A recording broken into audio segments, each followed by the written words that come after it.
D, we've gone from the 2018 Star Maker winner to Rachel Pham, the 2017, and you did say we had a trifecta tonight, so who is our 2011 Star Maker winner?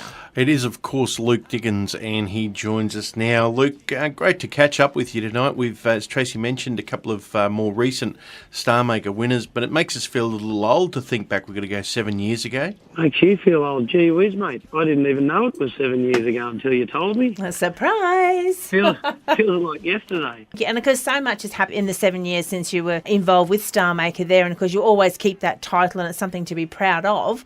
And then you went on the tour, and you with other three boys, the two Lukes, the Liam and the Travis. That's right, yeah. Luke Austin, Travis Collins and Liam Brew. I think that was probably the tour of my life. I had such a great time on that trip. I'm sure there's a lot of stories that can't be told about that trip as well, but we'll keep them one for maybe another album or something.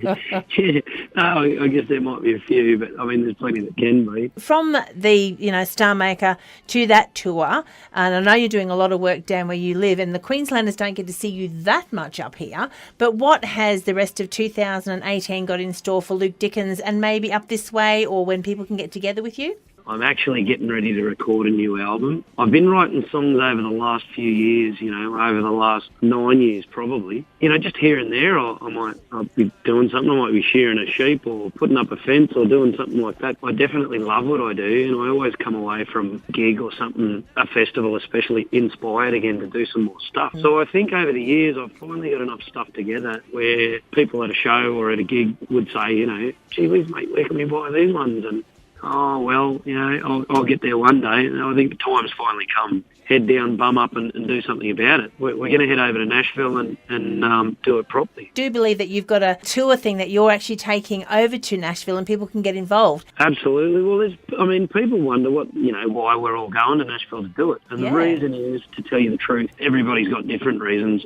I'm a bloody shearer, and in my time off I go and make music, so I love it. To be able to go overseas and do it with the Nashville guys, I thought would be everybody tells me that it's an amazing experience to see how they operate. And so I thought, well, I don't just want to go over there and do it and take a few photos and come back. I'd like to take some people with me so it can be an even more memorable experience. We've got a trip for at least 12 people. We'd love to take 12 people with us to share the excitement. I mean, it's not something I do every day. I mean, some people go over every year and, they're always raving about how cool it is. So me and my partner Sam, we want to take a group of people and sort of share the experience. And I would love people to see what goes on in the studio, to be able to come in, relax with us and have some fun, while the session guys are doing their thing, while I'm doing my thing, while we're tweaking songs. Whoever ends up coming with us is obviously going to take home a special edition pack of CD and a bit of merch, some stuff that I'll put together so that they'll never forget it. You might even have your face in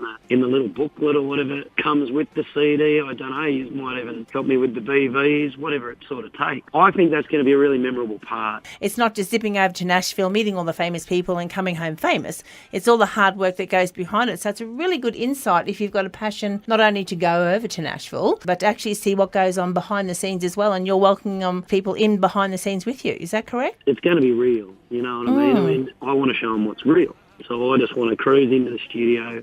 I want to take them to a real gig. They've seen all the backstage stuff on the TV show and on the other things where it all looks appealing because it is. I just want them to see that, right, we're all real people. Now let's make some music. If you want to find out a little bit more about Luke Dickens and what he's doing, and you can follow his journey, how can people get a hold of some more information on the Nashville or bus tour that you're going on that they can actually go on with you? I think the easiest way is Facebook these days. You can jump on my Facebook page, Luke Dickens, and I talk to you personally on that thing. We're just trying to engage with people and let them know what's going on and how to purchase tickets and what's involved and things like that. Because the thing is, it is a personal experience. 12 Aussies in Nashville doing their thing. Sounds like a pretty good deal to me.